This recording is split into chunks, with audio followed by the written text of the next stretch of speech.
దేశం ఒక్కటే, జైళ్ళు అనేకం. దేశం ఒక్కటే, జైలు ఒక్కటే. దేశం అంతా జైలు. మనం కాసేపు సాయిబాబా లోపలున్నారు, మనం బయట ఉన్నాము, లోపల జైలు బయట జైలు అని విడదీసుకుని సాయిబాబాతో కలిపి మనని గుర్తింపు చేసుకుంటాం. అది కూడా తప్పే. మనం బయట జైల్లో ఉన్నటువంటి వెసులుబాట్లు లోపల జైల్లో ఉండవు.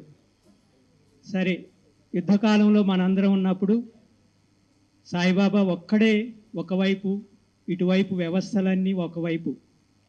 వ్యవస్థలు అనుకున్నప్పుడు అడవిని ఖాళీ చేసేటువంటి కార్పొరేట్ వ్యవస్థలన్నీ కూడా అక్కడ ఉన్నాయి. మొత్తం న్యాయ వ్యవస్థలు, రాజ్యాంగ వ్యవస్థలు, ప్రైమ్ మినిస్టర్ దగ్గర నుంచి జడ్జిమెంట్ రాసే వరకు, ఆయన వరకు. సింధే ఒక్కడే కాదు, సింధేలు చాలామంది ఉంటారు. ఇప్పుడే హరగోపాల్ చెప్పారు కదా, ఏంటన్నారు ఆయన, నేను ఆర్ఎస్ఎస్ వ్యక్తిని అన్నారు.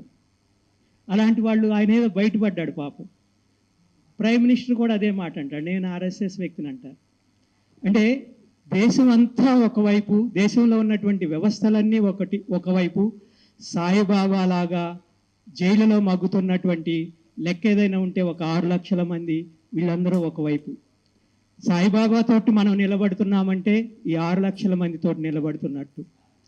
అక్కడ బస్తర్లోనో, మరో చోట జార్ఖండ్లోనో, ఇంకో చోట దేశం అంతటా ఉన్నటువంటి విప్లవోద్యమం వైపు నిలబడినట్లు, ప్రజాస్వామికమైనటువంటి ఉద్యమాల వైపు నిలబడినట్టు. అంటే ఈరోజు సాయిబాబాను చూసినప్పుడు మనందరం మన హృదయాలు ఒక రకమైనటువంటి ఉద్వేగానికి గురవుతున్నాయి. ఆ ఉద్వేగానికి కారణం ఏంటంటే మనం కూడా ఫీల్ అవుతున్నాం. అంటే ఇన్ని రోజులు ఏం చేసాం మనం? ఇన్ని రోజులు ధర్నాలు తీసామా, ఊరేగింపులు తీసామా? జరగనివ్వలేదు కూడా, అవి కూడా జరగనివ్వలేదు. సుందరయ్య విజ్ఞాన కేంద్రం చుట్టూతో బ్యారికేడ్ పెడతారు. అంతకుముందు రోజు కాలంలో రాగానే వార్తాపత్రికలో ఈరోజు సాయిబాబాకో మరొకరికో పొలిటికల్ ప్రిజనర్స్కి మద్దతుగా ఏమన్నా ప్రకటిస్తే అక్కడికి వెళ్ళనివ్వరు మనల్ని. అది ఇంతకుముందు 10 సంవత్సరాలు, 9 సంవత్సరాలు, 9.5 సంవత్సరాలు. ఇప్పుడు కూడా అదే వాతావరణం ఉంది. అంటే మారిపోయింది అనుకోవటానికి లేదు. ఒకసారి ఏదో ఒక మాట వస్తూ ప్రజాస్వామ్యం విశాలం అవుతుంది, స్పేస్ పెరుగుతుందని చెప్పేసి కొంతమంది మేధావులు మాట్లాడారు. నేను వెంటనే ఆ హాల్ నుంచి బయటకు వచ్చినప్పుడు సెక్రటేరియట్ ముందు విశాలమైన రోడ్లు మళ్ళీ వెళ్తే ఇరుకైపోయాయి.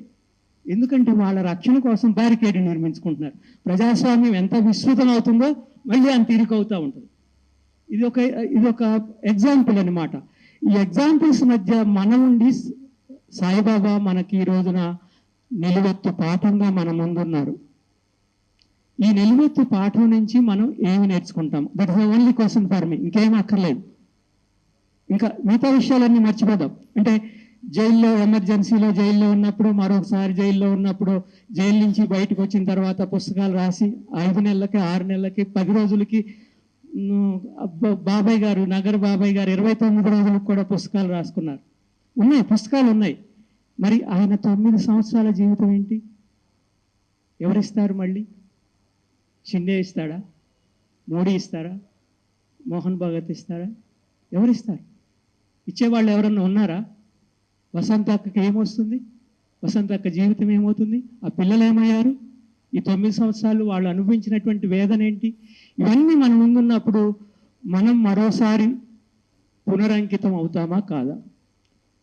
ఈ దేశంలో మనం నమ్ముతున్నటువంటి ప్రజాస్వామిక విలువలు కావచ్చు, రాజ్యాంగ విలువలు కావచ్చు, లేకపోతే ఉద్యమ స్ఫూర్తి కావచ్చు, వీటికి మనం పునరంకితం కావటమే సాయిబాబాతో మనం సంఘీభావం ప్రకటించడం అని నేను నమ్ముతూ, red salutes to you Saibaba.